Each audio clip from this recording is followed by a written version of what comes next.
Ok, muy buenas tardes a todos. Sean ustedes bienvenidos a este nuevo ciclo 2023 de los Thursday Science Seminars. Hoy nos acompaña una vez más el profesor Joaquín Alejandro Hernández Fernández, quien es profesor adjunto a la Universidad de la Costa, nuestro departamento, y va a dar su charla titulada Influencia autocatalítica de diferentes niveles de arcina en la estabilidad térmica y pirólisis de polipropileno. Un poco el perfil del profesor. Él es químico, cuenta con una maestría en química y un doctorado en ingeniería en la Universidad Politécnica de Valencia.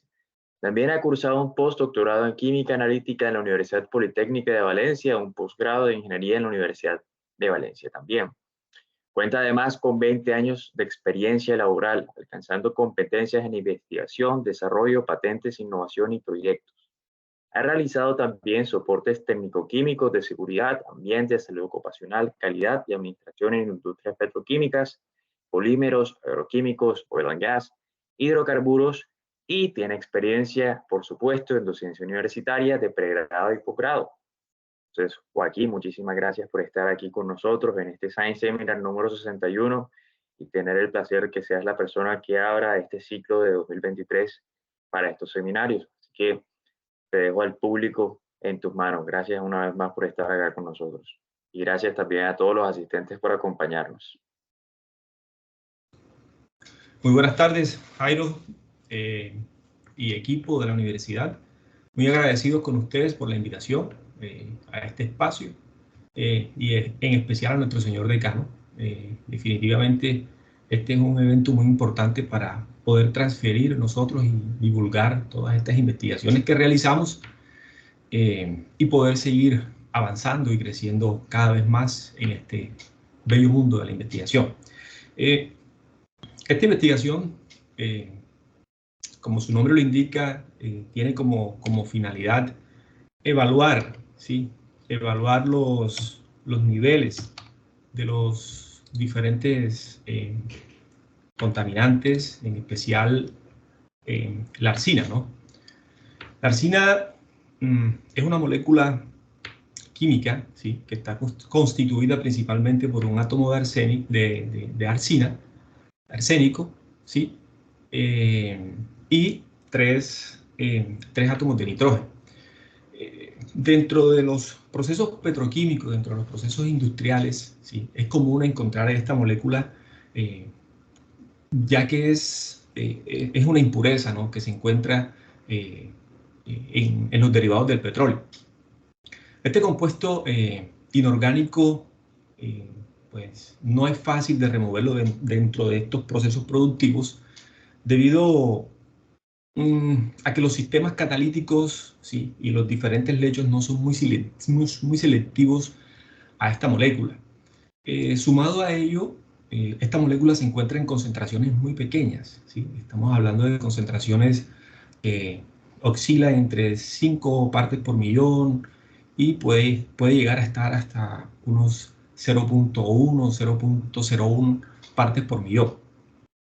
Entonces, estas moléculas, cuando no son removidas de manera selectiva en este tipo de procesos, tienden a ser muy dañinas y son considerados venenos para diferentes tipos de catalizadores. Y en esta investigación nosotros nos enfocamos a evaluar la síntesis de la producción del polipropileno. En esa síntesis se utilizan materias primas como el propileno. Y el propileno se obtiene del proceso de refinación del petróleo. Si este proceso de refinación del petróleo no es lo suficientemente eficiente y eficaz, entonces significa que en el propileno encontraremos trazas de esta arsina. Si las trazas de esta arsina son o llegaran a encontrarse en concentraciones muy significativas, entonces ella pudiera reaccionar con el catalizador y evaluar y afectar su eficiencia. Otro tipo de impurezas, ¿sí? como los compuestos azufrados, los mercaptanos, algunos hidrocarburos o compuestos oxigenados, han sido estudiados en investigaciones anteriores y se ha podido demostrar que estas moléculas se unen químicamente a una de las caras del titanio en el catalizador de Siegel-Natter y han afectado de manera muy significativa la productividad del polipropileno en su proceso.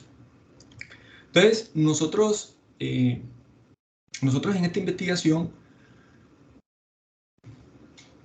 trabajaremos con diferentes concentraciones de arsina y estudiaremos el impacto de ella en la eficacia y la eficiencia del catalizador Siegel-Natter y también cómo esta molécula puede llegar a afectar las propiedades fisicoquímicas del polipropileno, ¿sí? Propiedades fisicoquímicas como su índice de fluidez, ¿sí? Propiedades fisicoquímicas como su distribución de peso molecular y también su estabilidad térmica.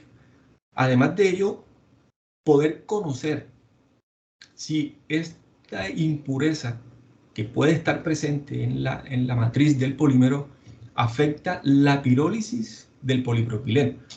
Los procesos de pirólisis o pirolíticos se llevan a cabo con la finalidad de transformar materia orgánica en moléculas más pequeñas, ¿sí? Que puedan llegar a tener un valor comercial importante. El proceso de pirólisis puede ser energéticamente importante si la actividad de este catalizador es eficiente. Entonces, si la arsina llegara a afectar a este catalizador o a otra familia de los catalizadores, significa que la eficiencia del proceso pirolítico se puede ver afectada. Entonces, en esta investigación nosotros miraremos un amplio mundo de la química de los polímeros, principalmente del polipropileno, y utilizaremos diferentes herramientas instrumentales para evaluar este comportamiento. Para conocer todo lo que les mencionaba anteriormente, se trabajaron con una serie de estándares o de patrones. Se trabajaron con patrones de arsina de diferentes concentraciones que van desde 5 partes por millón y a partir de esa concentración mayor se prepararon diferentes estándares realizando diluciones sucesivas. Además, contamos con estándares de dióxido de carbono, monóxido de carbono, oxígeno, derivados oxigenados, ¿sí? De diferentes grupos funcionales como la familia de los aldehídos, de las cetonas, de las dionas, de los alcoholes, etc. Para la síntesis del polímero, para la síntesis del polipropileno, se utilizó un reactor, ¿sí? Un reactor cerrado, y en ese reactor se sintetizaron 11 polímeros, ¿no? Que los identificamos desde PP0 hasta PP10, siendo PP0 el polímero o el polipropileno al cual no se le adicionó la arsina, para evaluar si esta arsina afectaba o no las propiedades mecánicas y la eficiencia del catalizador en esa muestra en particular. En el proceso productivo se evaluaron 4 puntos de muestreos.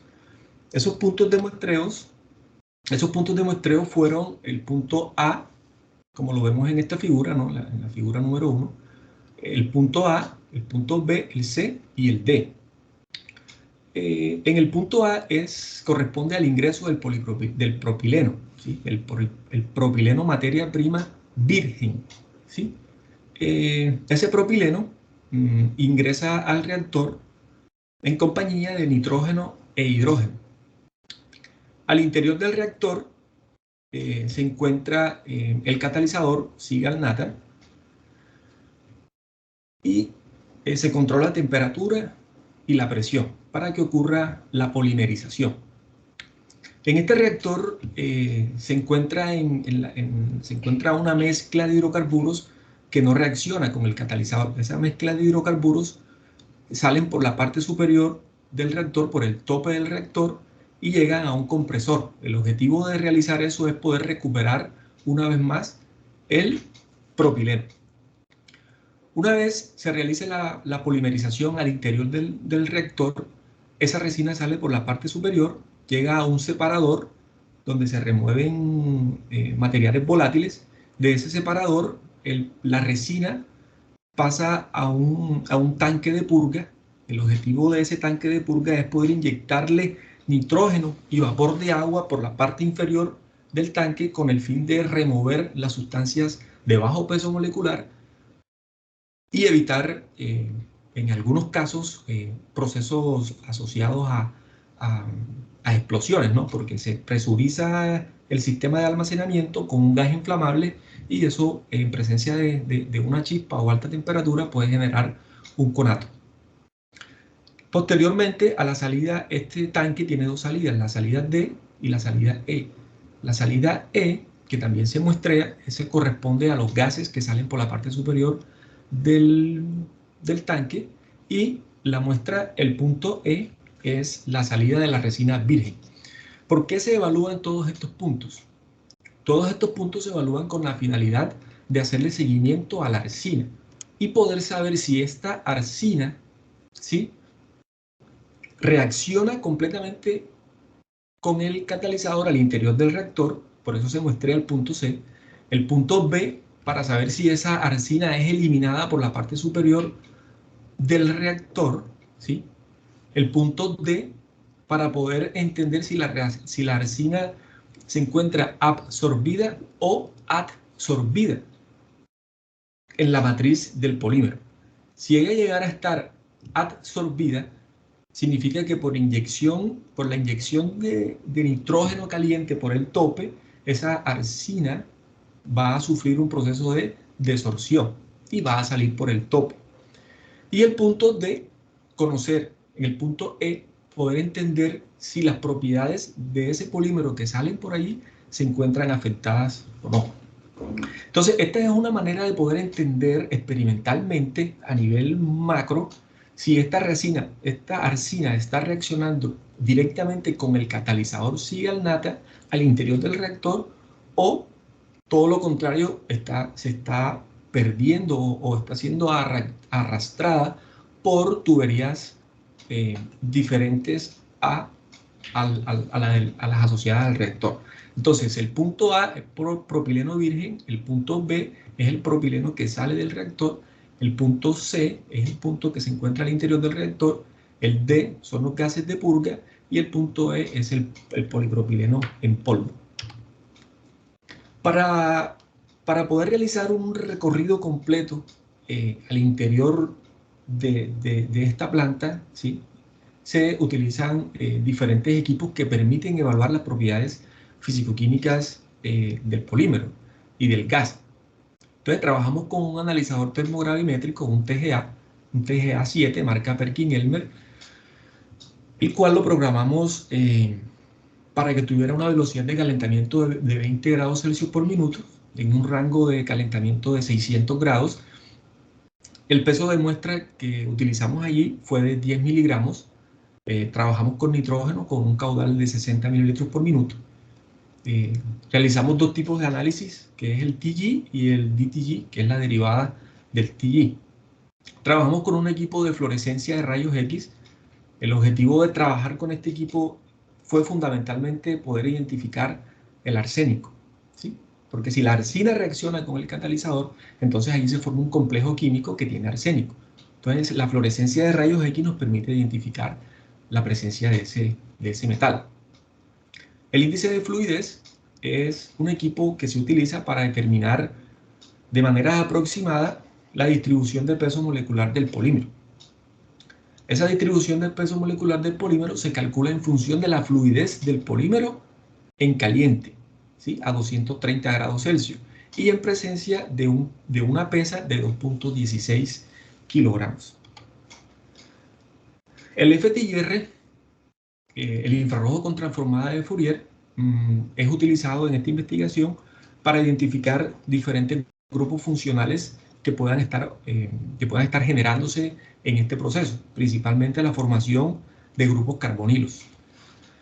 La pirólisis y el análisis termogravimétrico lo realizamos en un reactor de cuarzo, ¿sí?, donde el tubo de cuarzo se encontraba de manera horizontal. Trabajamos con una muestra de más o menos 20 gramos de polipropileno. El calentamiento fue hasta 500 grados Celsius. El gas para la pirólisis fue nitrógeno, con una pureza del 99.999%. La caracterización de las moléculas orgánicas que se están formando al interior del polímero por el efecto de la arsina se evaluaron o se le realizaron seguimiento utilizando un cromatógrafo de gases acoplado a un detector, acoplado a 3 detectores, ¿no? Principalmente, que fue a un detector de masa, a un FID y a un PDHID. El equipo contó con 7 válvulas, 9 columnas, que permitieron analizar de manera simultánea diferentes especies químicas. Entonces, esa fue una estrategia analítica que se implementó. El cromatógrafo tiene una configuración como la que observamos aquí. En la figura 1, ¿sí? Tenemos las 7 válvulas, ¿sí? Identificadas en orden ascendente de 1 a 7. Y podemos identificar las diferentes columnas que están identificadas. La columna la columna R, la columna 5, la columna 6, la 7A, la 7B, la columna 2, la columna 1 y los tres detectores, el PDHID y los 2 detectores de masa. Dentro de los resultados que nosotros podemos observar, las muestras, como se identificó, las muestras se caracterizaron se identificaron como PP0 hasta PP10. PP0, la muestra a la cual no se le inyectó arsina, allí podemos encontrar que la concentración de arsénico fue de 0.001. En la medida que se incrementó la concentración de arsina, lógicamente la concentración de arsénico en cada una de estas muestras incrementó. ¿Sí? O sea, se incrementó desde 0.001 hasta 4.32 partes por millón. El arsénico se incrementa porque la arsina se une al catalizador y ya tenemos un complejo rico en arsénico. Y eso es lo que identifica el equipo de fluorescencia. Y también podemos observar que el índice de fluidez, el MFI, se incrementa con la concentración de arsina. Es decir, el índice de fluidez del polímero con ausencia de arsina fue de 3. Y un polímero con la máxima concentración de arsina de 4.32 ppm tuvo un índice de fluidez de 25.41. O sea, allí podemos observar nosotros que esa arsina afecta el proceso de polimerización. Es decir, la arsina compite con el propileno por el catalizador. Quien tiene una mayor velocidad de reacción es la arsina. ¿Por qué tiene una mayor velocidad de reacción? Porque inhibe al catalizador. Reacciona primero con el centro activo del titanio. ¿Por qué sabemos que está realizando eso? ¿O por qué tenemos la hipótesis de que lo está realizando? Porque el índice de fluidez aumenta. Cuando mayor es la longitud de una cadena de un polímero, menor es su índice de fluidez. Entonces, PP0, que tiene un índice de fluidez de 3, significa que es una muestra que tiene un polímero con una cadena polimérica muy larga. Y PP10, que tiene un índice de fluidez de 25, significa que tiene muchas cadenas pequeñas. ¿Sí? Para que un polímero tenga una fluidez tan alta, significa que deben haber muchas cadenas pequeñas. Entonces, la relación entre el índice de fluidez, ¿sí?, y el arsénico nos está mostrando que existe una relación que es directamente proporcional y su coeficiente de correlación es de 0.993. En esta figura, ¿sí?, nosotros observamos los diferentes puntos de muestreos. En el punto A, que es el ingreso de propileno, ese propileno se mezcló con la arsina. ¿Sí? Entonces aquí observamos que las concentraciones de arsina en el punto A, ¿sí?, para los 10 ensayos, desde A1 a 10, incrementó proporcionalmente, ¿sí?, en función de la concentración que nosotros agregamos intencionalmente. Entonces, ¿sí?, vemos aquí que hay un incremento. En el punto B, que queríamos demostrar si la arsina estaba siendo eliminada por el tope, en el tope del reactor, observamos que el punto B, desde B1 a B10, no hay presencia de arsina. ¿Sí? En C, ¿sí?, que es la parte interna del reactor, observamos que hay un incremento de la concentración de arsina. Y ese incremento no es idéntico al alimento. Como no es idéntico al alimento, significa que la arsina se está consumiendo al interior del reactor. Si se está consumiendo al interior del reactor, significa que la arsina debe sí o sí estar reaccionando con el catalizador. En el punto D, nosotros observamos que no se identificó arsina. Si no se identifica arsina, significa que la arsina no está adsorbida. Si estuviera adsorbida, ella se removiera por la inyección del nitrógeno caliente. Entonces, esto soporta aún más lo que ocurre al interior del reactor, que es la reacción de la arsina con el catalizador. Y en el punto E, ¿sí?, observamos que las muestras que van desde P0 hasta PP10 tienen un incremento en la concentración del arsénico. ¿Sí?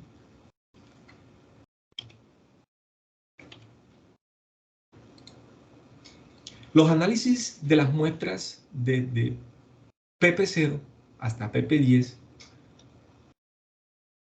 en el TGA, ¿sí?, muestran un comportamiento interesante. En el eje Y observamos la pérdida de peso en función de la temperatura. Y, pérdida de peso, X, incremento de la temperatura. La muestra de PP0, ¿sí?, observamos que tiene una pérdida de masa en aproximadamente 350 grados, es decir, es una muestra muy estable. Mientras que PP10, que es la muestra que tiene una mayor concentración de arsina, tiene un comportamiento muy inestable. Es una muestra que a los 90 grados Celsius, ¿sí?, experimenta una pérdida de hasta aproximadamente el 60%, el 40% en peso. Y luego a 210 grados experimenta una pérdida completa de la masa. Es decir, la muestra de PP10 tiene dos comportamientos térmicos, ¿sí? Eso es importante porque nos está indicando que esta arsina que reaccionó con el catalizador, por el efecto de la temperatura al interior de la matriz del PP, tiene que estar acelerando la degradación de esa cadena polimérica. Entonces, si ella está acelerando la degradación de esa cadena polimérica, significa que esta cadena polimérica debe estar disminuyendo su peso molecular y se deben estar formando algunas especies orgánicas con grupos funcionales, ya sean aldehídos, carboxilos, cetonas, ¿cierto? Porque ese es el producto de la degradación de un material orgánico.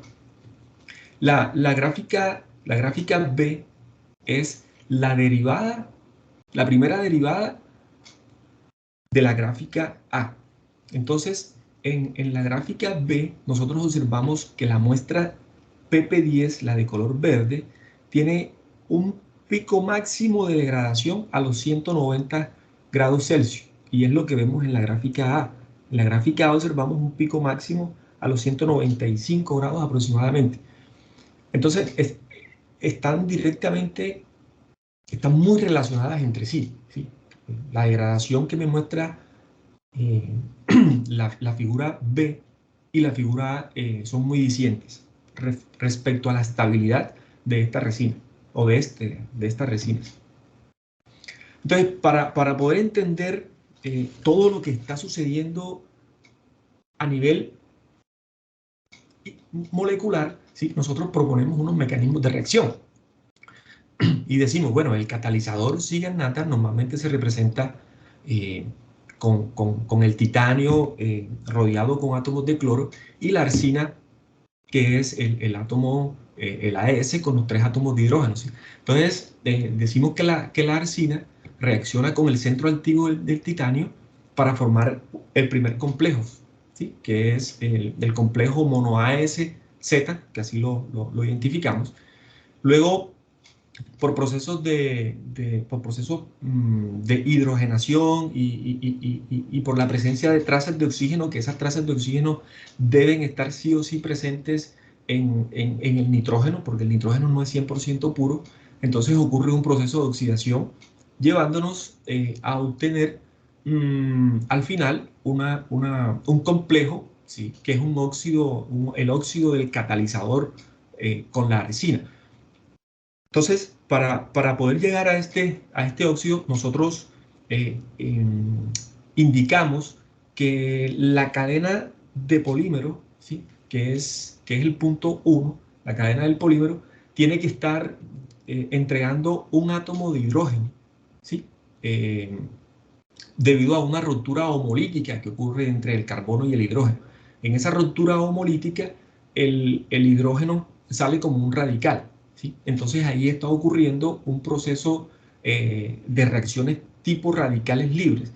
Esas reacciones tipo radicales libres tienden a ocurrir de manera sucesiva para posteriormente generar la oxidación de la cadena polimérica y formar compuestos oxigenados como la acetona, la 2,4-pentadiona, el metanol, el formaldehído, el ácido fórmico. Entonces, estos mecanismos que proponemos nosotros los demostramos experimentalmente hoy e indirectamente identificando la presencia de estas moléculas.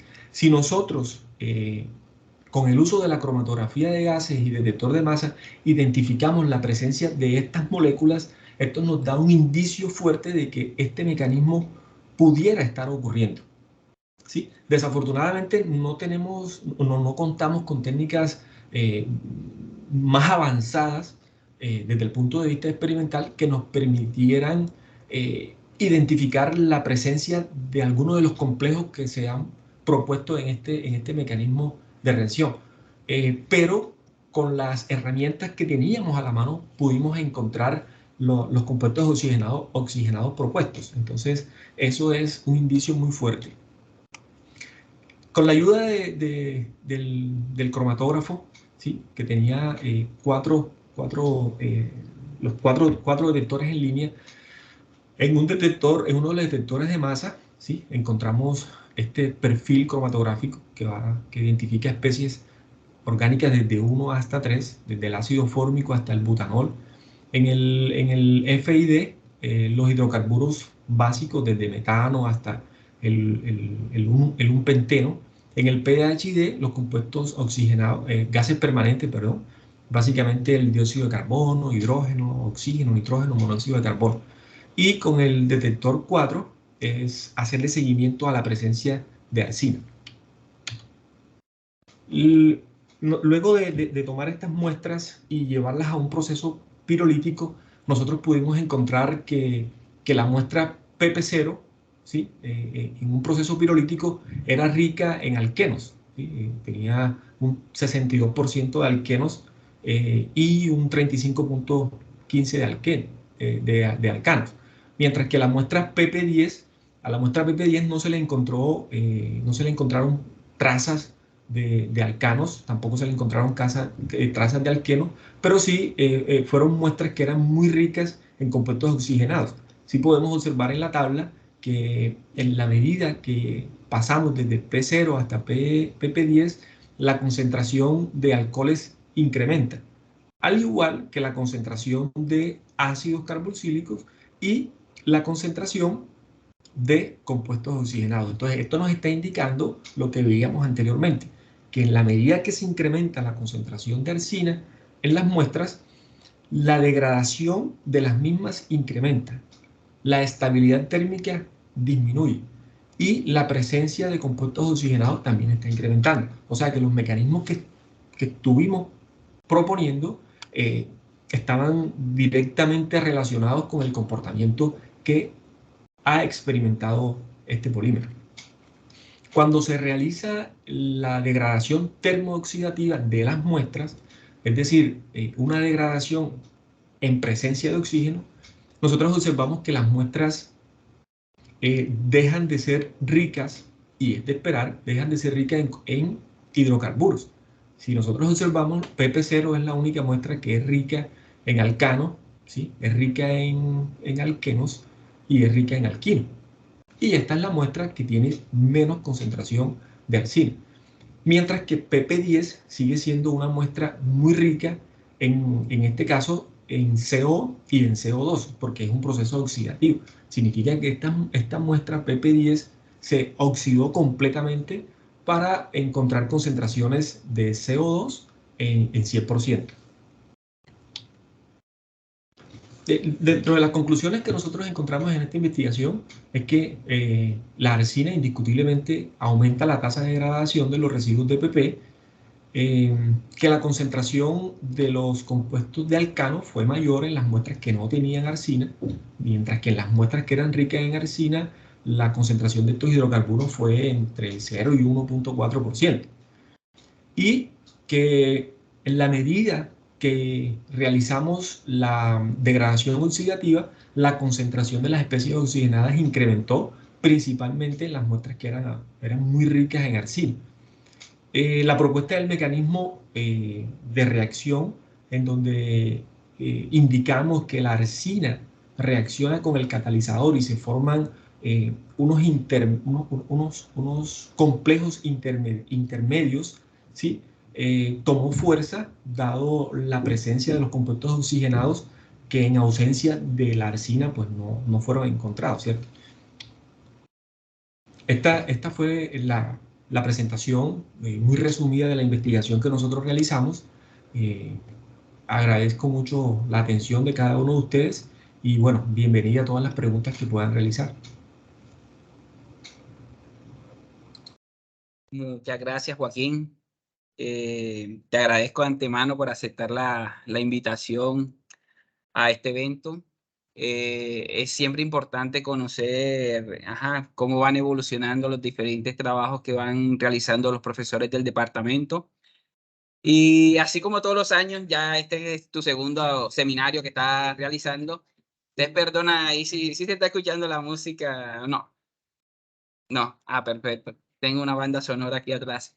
Entonces, es importante siempre nosotros ver cómo van evolucionando los trabajos de los profesores y es importante también que los demás compañeros del departamento y personas externas conozcan los trabajos para intentar establecer algún tipo de colaboración, como ya tú has venido realizando también con profesores del departamento. Les pido, por favor, si alguien tiene algún tipo de pregunta, puede escribir por el chat, puede levantar la mano. Para comenzar, yo tengo una primera pregunta.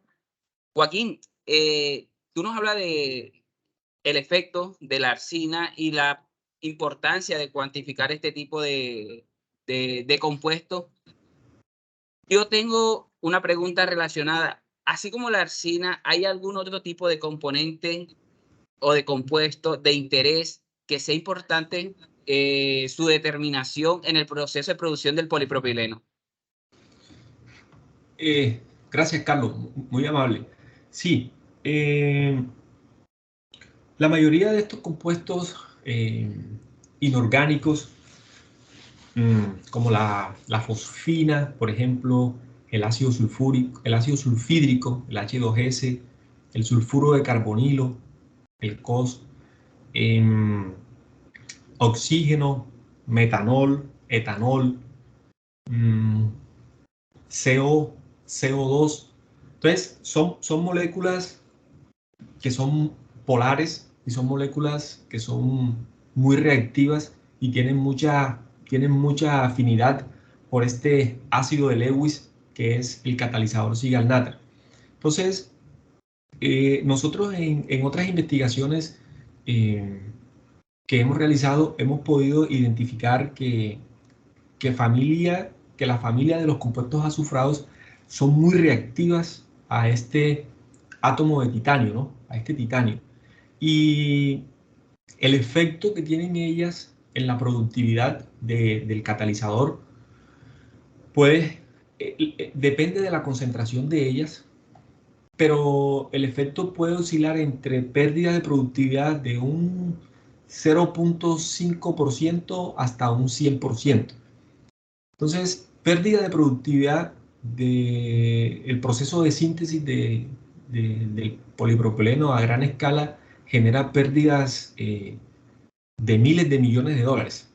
Entonces, es muy importante identificar esta familia de moléculas, ¿sí? que, que tienen diferentes grupos funcionales y poder proponerlas para continuar ampliando estas investigaciones. Por ejemplo, en muchas ocasiones no se cuenta con la instrumentación o con una planta piloto para realizar la síntesis, pero sí se pueden hacer muchas predicciones con la química computacional que pudiera darnos una idea de qué moléculas pueden tener un potencial negativo alto y que sea importante entonces realizar la parte experimental. Entonces, para resumir, la familia de los alcoholes, la familia de los aldehídos, principalmente los de bajo peso molecular, la familia de las cetonas de bajo peso molecular y los compuestos azufrados. Muchísimas gracias, Joaquín.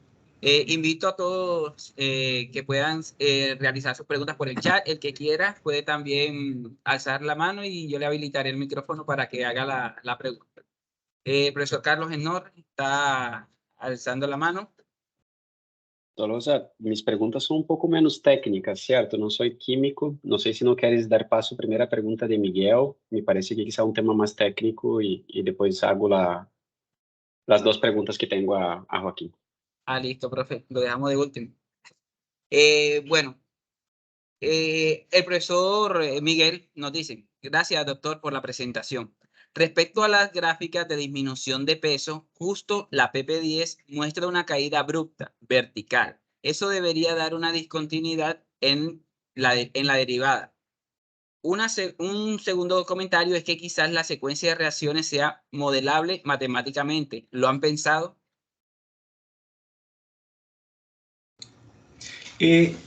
Nosotros hemos realizado algunos acercamientos con otros investigadores de España, ¿sí? que tienen unos equipos que pueden realizar un procesamiento de cálculos más complejos, porque aquí hemos hecho algunos acercamientos y la respuesta principal ha sido que simular solamente el catalizador les ha sido muy complejo por el paquete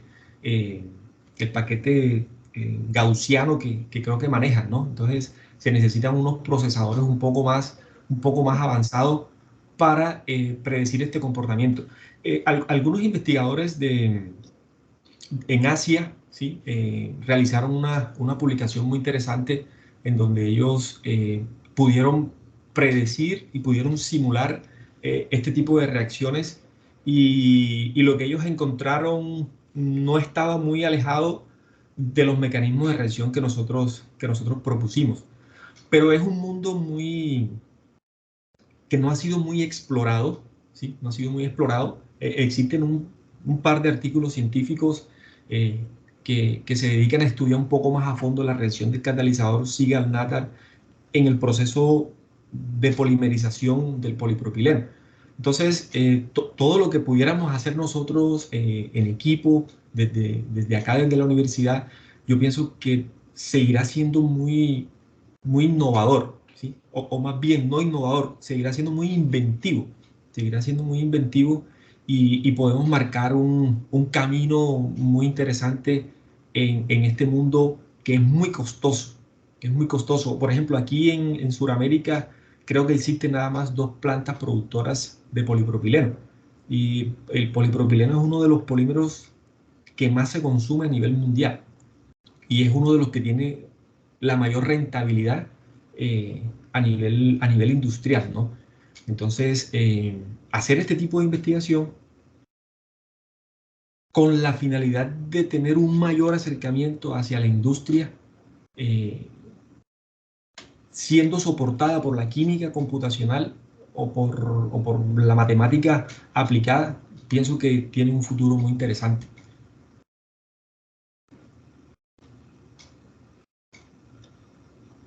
Muchas gracias, Joaquín. Vamos a ver que no hay más comentarios acá en el chat. Bueno, profe, Carlos, le doy paso a usted para que haga los comentarios y las preguntas que tiene pensadas. Listo. Tolosa, porque había un comentario no chat de profesora Maya y creo que quizás seja interesante que Joaquín le pueda contactar, porque a Maya trabaja un poco de esa modelación también, Joaquín, quizá ver si lo que a Maya hace te podría ayudar, quizá incluso otros profesores del departamento. Y nessa parte também de modelação, allá em Brasil, estou aí, não? Desde o ano passado também me aventurando em tema de pirólisis e ha sido muito interessante. La verdad que la pregunta va en ese sentido. A mí, cuando escuchaba la primera vez pirólisis, me pareció una cosa muy lejana, ¿cierto? Muy difícil de entender. Y quería que tú, con tu expertise y trayectoria con pirólisis, pudiera quizá explicar a los no químicos, a los que no manejan pirólisis, em palavras muito fáceis, certo? Que são matemáticos, biólogos, físicos, que quizá não manejam o tema, que é a pirólise e que aplicações tem, certo? Dar-lhes alguns exemplos para que eles entendam que a pirólise é um universo muito interessante, certo? Para investigar. Sí, sí, sí, claro que sí, doctor. Eso lo podemos realizar, podemos hacer unas presentaciones interesantes para entender la importancia del proceso de pirólisis, ¿no? Casualmente, nosotros hemos estado realizando otras investigaciones con la finalidad de aplicar, o estamos aplicando la pirólisis para la recuperación de residuos, residuos industriales y de residuos hospitalarios. Entonces, ahorita con la pandemia del COVID, observamos unos indicadores súper altos en cuanto a la producción o a la generación de residuos de polipropileno, como por ejemplo las máscaras, los guantes, los trajes quirúrgicos, etc. Entonces, aquí en Cartagena nosotros realizamos unos muestreos en diferentes hospitales y estos residuos nosotros los sometimos a un proceso pirolítico. Es decir, calentar esos residuos, ¿sí?, a una temperatura de aproximadamente 500 grados Celsius en un recipiente cerrado con una válvula en el tope o en la parte superior y con la ayuda de unos catalizadores, ¿sí? Al final de allí nosotros encontramos mezclas muy ricas en propano, ¿sí?, y en derivados de queroseno, ¿sí? Y esto se lo propusimos a algunas entidades para poder comercializarlo. Entonces, es una herramienta muy poderosa, no es costosa, a ella la hace costoso el consumo energético, pero si trabajamos con los catalizadores adecuados, ese consumo energético se cae.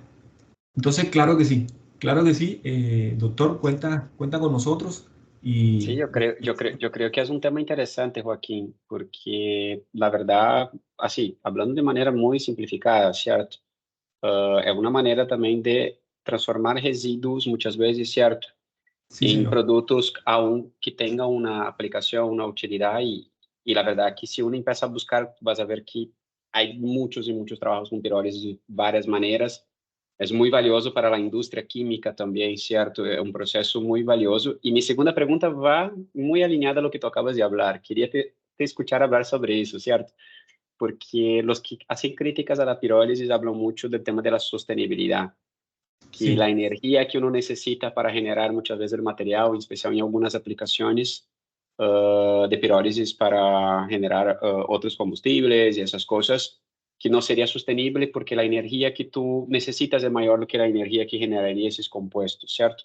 Quería que tú hablar un poquito más sobre eso. ¿Cómo ves tú el tema de la sostenibilidad de la pirólisis?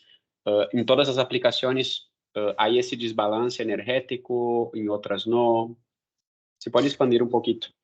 Sí, por ejemplo, en el tema de la pirólisis de los plásticos o la pirólisis de los polímeros, el principal problema que tienen ellos es el consumo energético. Ese consumo energético se debe principalmente a los aditivos que se le adicionan al polímero. La cadena polimérica, por ejemplo, en el caso del polipropileno o del poliestireno o el polietileno, es una cadena polimérica sencilla. Si se piroliza a ella sola, el consumo energético es un 80% menor que pirolizarla a ella con sus polímeros. Entonces, una de las estrategias que se está realizando es hacerle un pretratamiento a esas muestras. Es decir, tomar esas muestras y removerle los aditivos. Tomar esos aditivos y transformarlos en otra materia que sea de interés para algunos sectores. Pudiera ser la purificación de esos mismos aditivos y darle una aplicación en una economía circular de otro proceso. Una vez se le hace la remoción de esos aditivos, ya ese polímero queda con una estabilidad térmica muy baja. Al quedar con una estabilidad térmica muy baja, ya es fácil romper los enlaces, porque no hay un protector que esté evitando que esos enlaces se rompan. Al quitar ese protector, se rompe fácilmente y el consumo energético es súper pequeño. Entonces, esa es una estrategia que nosotros le estamos trabajando para tratar de solucionar dos problemas. Primero, el consumo energético. Y segundo, que estos aditivos que están ahí en la matriz de ese polímero son moléculas que tienen algunos grupos funcionales que pudieran ser agresivos para el ambiente. ¿Sí? Entonces, si yo los pirolizo, voy a generar muchas, de pronto, dioxinas o furanos, que es otra limitante. Entonces, si yo los extraigo, ya elimino también ese problema del impacto ambiental. Y con los catalizadores, es el otro camino. Nosotros hemos estado trabajando con unos catalizadores que los estamos modificando químicamente desde el hierro. ¿Sí? El hierro es el elemento más económico que hay para hacer catálisis. Entonces hemos estado realizando unas modificaciones químicas para también tumbar ese consumo energético y hacer que la pirólisis sea más aplicada. Industrialmente, esa ha sido la principal limitante, ¿sí? El consumo energético. Por ejemplo, para la producción de hidrógeno verde, ¿sí? A partir de la pirólisis, se han trabajado con unos catalizadores que son muy estereoselectivos, ¿sí? Unos catalizadores que dirigen la pirólisis hacia la producción de hidrógeno. Entonces, esa es una aplicación también que es súper interesante y yo pienso que si nosotros nos unimos con diferentes actores del sector industrial, podemos hacer un aporte súper importante. Gracias, Joaquín, muy amable. Te felicito también por el seminario y te agradezco ya de antemano por una vez más aceptar la invitación. Acá doy la palabra a Tolosa porque hay también otros profesores con comentarios y solicitando la palabra. Exactamente. Muchas gracias, Joaquín, por la respuesta a las preguntas. Aquí tenemos una intervención más que está pidiendo la palabra el profesor Samir Castilla. Profesor Samir, ya le habilité el micrófono y cámara. Si quiere puede encenderlos para hacer la pregunta. ¿Sí me escuchan? Sí. Ok. Profesor Joaquín, muchísimas gracias por la presentación. Estuvo bastante entretenida. Yo tengo algunas preguntas un poquito más técnicas que las de mis compañeros.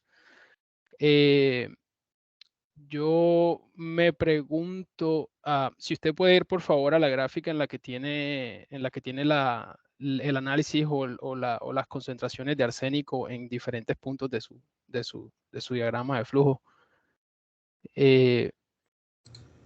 Sí, ahí.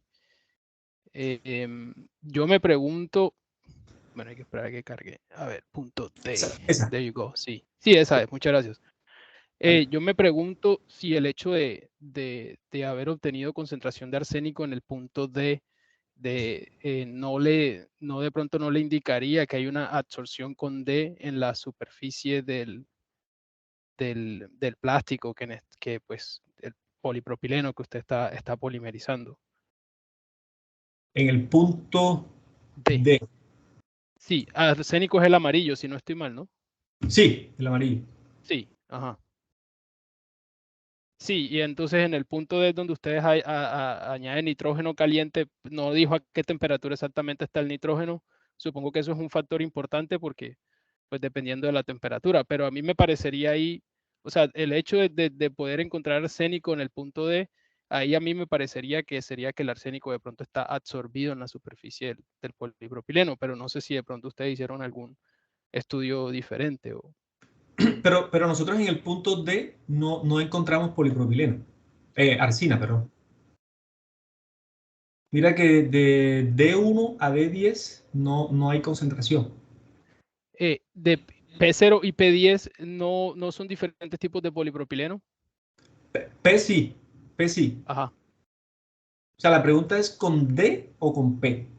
O sea, en el punto D de muestreo, Sí. yo pensé que estas líneas amarillas que se encuentran de P0 a P10 correspondían a arsénicos en niveles de miligramos por kilogramo de material.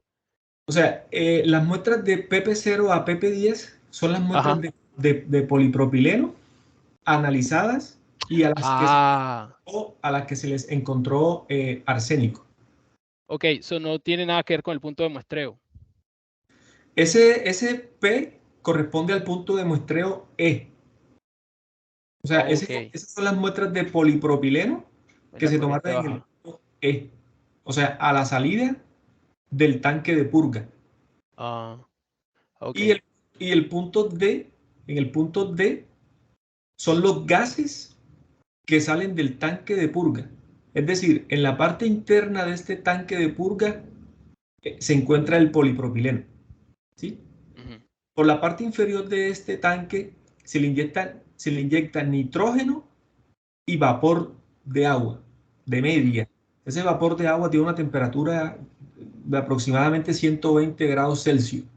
Ujú. ¿Sí? Esos 120 grados Celsius entran por la parte inferior en contracorriente de la muestra. La muestra entra por la parte superior y el gas por la parte inferior. Va en contracorriente. Ese gas, cuando entra en contacto con la resina, va a vaporizar o a desorber todo lo que a esa temperatura lo permita. Ujú. Sí, y entonces en el punto D, por allí salen los gases que han sido desorbidos. Entonces, en ese punto D se colocó un punto de muestreo Ujú. y se analizaron los gases. Ok, ¿Qué es entiendo. el punto que se ve en la gráfica A? Que lo identificamos desde D1 hasta D10. Ninguna de esas muestras tuvieron presencia de arsina. Entonces, Ok. este polipropileno que ya fue desorbido aquí al interior del tanque, sale por el punto E. ¿Ok? Sí, entiendo. Muchísimas gracias. Eh, Dale, Tengo otra dale. pregunta. Sí, ahí no sé si de pronto hicieron algún calculito estequiométrico de la cantidad de catalizador que hay y la cantidad de arsénico consumido para saber si de pronto si hay de pronto una estequiometría 1 a 1 para poder de pronto tener un indicio de que el arsénico en efecto sí está uniéndose al TiO2. Sí, de hecho, mmm, mira, por ejemplo, en la tabla, bueno, no presenté la figura, pero sí realizamos el cálculo, estequiométrico y la relación fue 1 a 1. La relación fue 1 a 1. Esta concentración de arsénico que medimos en las muestras que van desde PP0 hasta PP10 se encuentran acorde a la cantidad de arsina que se inyectó. Ujú. ¿Sí? Entonces, la relación sí se mantuvo. Sí hubo, sí, o sea, el balance de materia sí se cumple. Mm. Chévere. Y la última pregunta que tengo, si se puede. Si Sí, sí, no- claro. Ok, No, si va, puede por favor el mecanismo. Bueno, yo creo que, bueno, el mecanismo más bien, la otra será, yo le envío un correo. Al final no entendí cuál era el rol de la molécula de oxígeno. Si al final es un rol positivo o si cumple un rol negativo en pues en esta polimerización de polimerización del del propileno, perdón. el rol es negativo. El rol es negativo porque si ella no estuviera presente, ¿sí? No ocurre las reacciones de radical. ¿Sí? O sea, si ella no está presente, este complejo que se llama peroxirradical del complejo ASZN no se forma. Si no se forma este complejo, no ocurre una homólisis en el enlace carbono-hidrógeno del polipropileno. Entonces, si no ocurre esa homólisis, el polipropileno se mantiene estable. Y si él se mantiene estable, el melt flow no varía y la estabilidad térmica sigue siendo constante. Es decir, no ocurre la formación de las especies orgánicas que nosotros identificamos. Entonces, el átomo de oxígeno, ¿sí? El átomo de oxígeno que sale al final, o que se forma en una especie tipo radical, es pues el que desencadena toda la degradación del PP. Entonces, controlar, por ejemplo, la presencia de esta molécula O2 en un proceso analítico o en un proceso de síntesis a escala industrial no es tan fácil. Porque, por ejemplo, la pirólisis, para hacer pirólisis se utilizan gases inertes. O sea, se utiliza nitrógeno, helio, se utiliza argón. Sí, el argón es más costoso que el helio y el helio es más costoso que el nitrógeno. Entonces, en muchas ocasiones se utiliza nitrógeno porque es el más barato. Y existen dos tipos de nitrógeno, o varios tipos de nitrógeno, ¿no? El nitrógeno grado analítico y el nitrógeno grado industrial. El nitrógeno grado analítico nosotros lo podemos encontrar como grado 4 o grado 5, es decir, 99.999% o 99.49%. El grado industrial, que es el más económico, normalmente tiene una pureza de 99.9%. Entonces, el resto de ellos normalmente tiene trazas de oxígeno. ¿Sí? Entonces, si tiene trazas de oxígeno, pues siempre va a estar ahí afectando la iniciación de la degradación del polímero. Porque muchas investigaciones estudian la degradación del polímero. Y ya muchos saben que este es un proceso que ocurre vía radical libre. Pero pocas personas han llegado a entender el origen, ¿sí?, de la formación de la primera especie de radical que se forma, que es ese radical que da origen a la degradación completa o parcial de la macromolécula.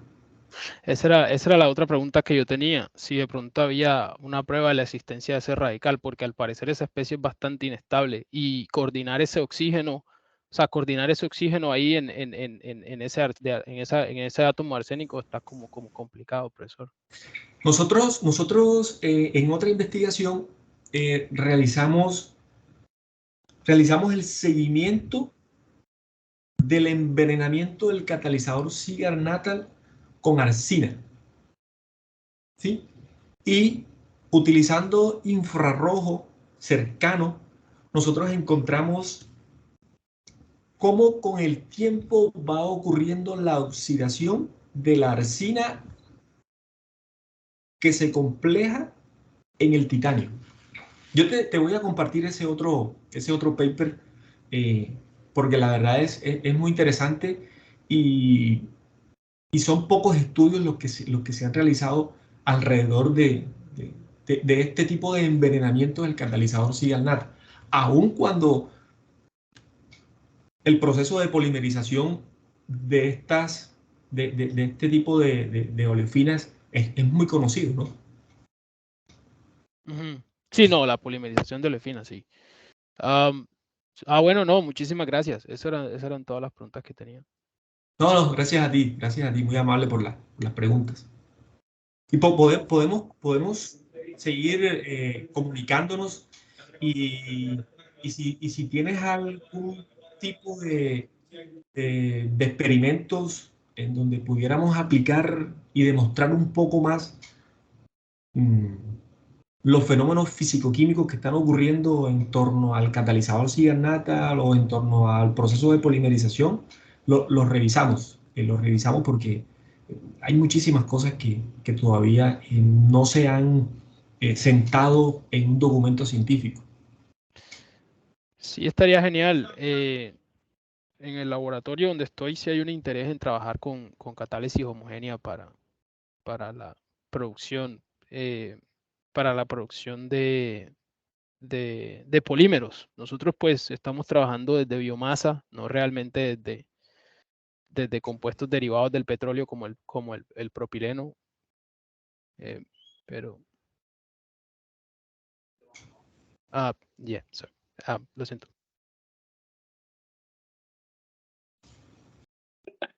Tranquilo, Samir. Listo. Muchísimas gracias a Samir por su intervención. Muy buena intervención de Samir realmente. Sí, Preguntó bastantes cositas que de pronto son necesarias para aclarar el trabajo.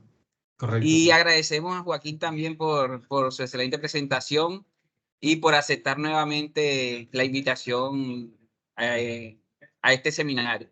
No sé si el profesor quiere decir algunas palabras finales, el profesor Carlos, antes de... Sí, quero aprovechar, sí, Tolosa. Já me havia saludado a Joaquim, agradecido, pero la verdad que me ha gostado em especial de algo, certo?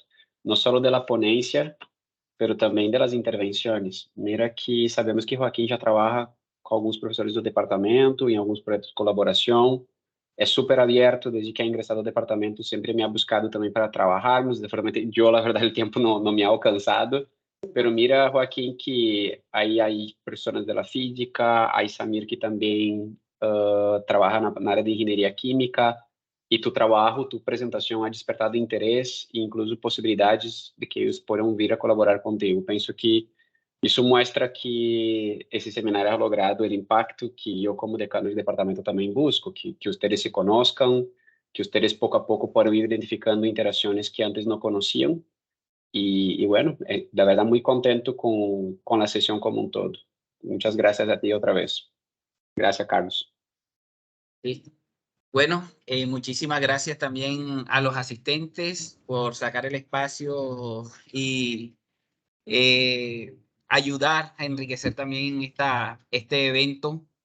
Y no es más, cerramos el evento por el día de hoy, agradeciendo nuevamente al profesor Joaquín y nos vemos la próxima semana en un nuevo seminario de ciencia.